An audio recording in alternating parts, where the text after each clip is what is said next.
بسم اللہ الرحمن الرحیم۔ شروع کرتا ہوں اللہ کے نام سے جو بخشنے والا بڑا مہربان ہے۔ السلام علیکم ورحمۃ اللہ وبرکاتہ۔ حضرت ابن عباس رضی اللہ تعالی عنہ کو نصیحت۔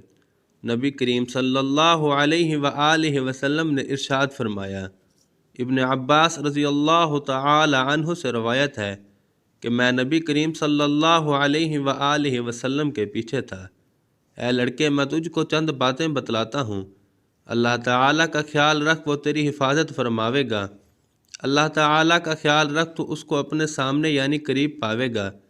جب تجھ کو کچھ مانگنا ہو تو اللہ تعالیٰ سے مانگ، اور جب تجھ کو مدد چاہیے ہو تو اللہ تعالیٰ سے مدد چاہ، اور یہ یقین کر لے کہ اگر تمام گروہ اس بات پر متفق ہو جاویں کہ تجھ کو کسی بات سے نفع پہنچا دیں تو تجھ کو ہرگز نفع نہیں پہنچا سکتے بجز ایسی چیز کے جو اللہ تعالیٰ نے تیرے لیے لکھ دی تھی، اور اگر وہ سب اس بات پر متفق ہو جاویں کہ تجھ کو کسی بات سے ضرر پہنچا دیں تو تجھ کو ہرگز ضرر نہیں پہنچا سکتے بجز ایسی چیز کے جو اللہ تعالیٰ نے تیرے لیے لکھ دی تھی۔ ترمذی کی حدیث ہے۔